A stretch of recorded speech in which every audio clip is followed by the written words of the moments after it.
அனைவருக்கும் வணக்கம். இன்றைய பதிவில் நாம் பார்க்க இருக்கக்கூடிய தலைப்பு என்ன அப்படின்னா, தீராத பிரச்சனைகளை தீர்க்கும் இறை வழிபாடுகள்.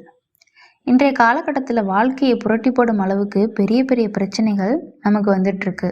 எதை தொட்டாலும் பிரச்சனை, எங்கே போனாலும் நிம்மதி இல்லை. என்னடா இது வாழ்க்கை, நமக்கு மட்டும் ஏன் இப்படி நடக்குது அப்படின்னு நீங்கள் நினைக்கிறீங்களா? இது எல்லாத்துக்கும் ஒரே தீர்வு இறை வழிபாடு தான். அந்த இறை வழிபாடை சரியான முறையில் எப்படி செய்கிறதுன்னு பார்க்கலாம் வாங்க. என்ன அப்படின்னா, வீட்டில் அடிக்கடி பிரச்சனை வந்துட்டுருக்கு.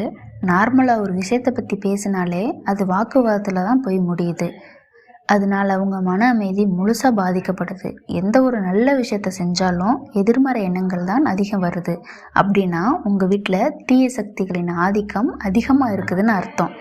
அதை எப்படி சரி செய்கிறதுனா, வீடை முழுவதுமாக சுத்தம் செய்யணும். பொதுவாக வெள்ளி செவ்வாய்க்கு சுத்தம் செய்கிற மாதிரி இல்லாமல் வீட்டில் தூசி படிஞ்சிருக்கிற இடம், ஒட்டடை இது எல்லாத்தையும் நல்லா சுத்தம் செய்யணும். சுத்தம் செஞ்சதுக்கு அப்புறம் வீடு முழுவதும் தீர்த்தம் தெளிக்கணும். தீர்த்தம் தெளித்ததுக்கப்புறம் வீடு முழுவதும் சாம்பிராணி புகை கொடுங்க. கொடுத்ததுக்கப்புறம் உங்கள் வீட்டு பக்கத்தில் இருக்கிற கருப்பசாமி கோவிலுக்கு போங்க. போகும்போது 3 எலுமிச்சம்பழம் வாங்கிட்டு போங்க. கோயிலை வழிபாடு பண்ணிவிட்டு வீட்டுக்கு வந்து ஒரு எலுமிச்சம்பழத்தை பூஜை அறையில் வச்சுருங்க. இன்னொரு எலுமிச்சம்பழத்தை 4ஆக கட் பண்ணி அதில் குங்குமம் தடவி நிலையை 3 சுற்றி சுற்றி வீட்டுக்கு வெளியில் 4 பக்கமும் தூக்கி போட்டுருங்க. ஒரு எலுமிச்சம்பழத்தை வீட்டில் இருக்க எல்லாரும் சாப்பாட்டில் கலந்து சாப்பிடுங்க. இந்த மாதிரி செஞ்சிங்கன்னா வீட்டில் இருக்கிற தீய சக்தி அடியோடு அழிஞ்சிடும்.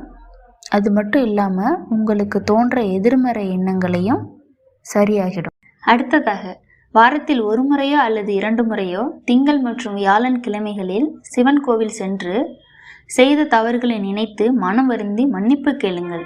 அது மட்டும் இல்லாமல் உங்களுக்கு இருக்கும் பிரச்சனைகளை சொல்லி கண்ணீர் மல்க வேண்டி வணங்கவும். இதனால் உங்கள் மனம் தூய்மை பெறும், நேர்மறை சிந்தனைகள் அதிகரிக்கும், உங்கள் பிரச்சனைகள் அனைத்தும் தீரும்.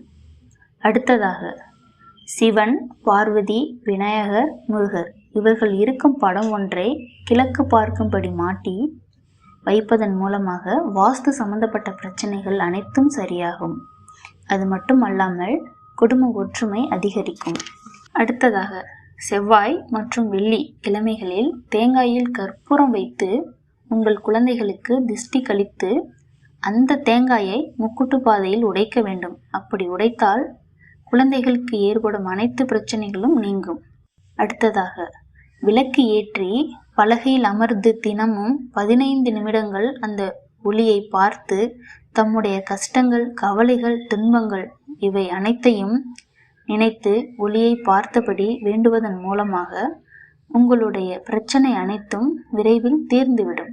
அடுத்ததாக, பொதுவாக வாழ்க்கையில் நிம்மதியாக வாழ வேண்டும் என்றால் தேவையற்ற செயல் மற்றும் தேவையற்ற சிந்தனைகள் இவைகளில் கவனம் செலுத்தாமல் குடும்பத்துடன் இறை வழிபாடுகள் மற்றும் இறை நாமங்களை சொல்வதன் மூலமாக நல்ல பலன் கிடைக்கும். அடுத்ததாக, இரவில் தூங்கச் செல்லும் முன் இறைவனுக்கு நன்றி செலுத்தும் விதமாக கடவுளின் இறை நாமங்களில் ஏதாவது ஒன்றை 3 முறை சொல்வதன் மூலமாக மன தூய்மை பெற்று நல் உறக்கம், தெளிவான சிந்தனை மற்றும் இறை அருள் கிடைக்கும். கண்டிப்பாக அந்த பதிவு உங்களுக்கு பயனுள்ளதாக இருக்கும்னு நினைக்கிறேன். மேலே குறிப்பிட்டுள்ளபடி இறை வழிபாடு செய்து இறை அருள் பெறுக. இது போன்ற ஆன்மீக தகவல்களை அறிய நமது சேனலுடன் இணைந்திருங்கள். நன்றி, வணக்கம்.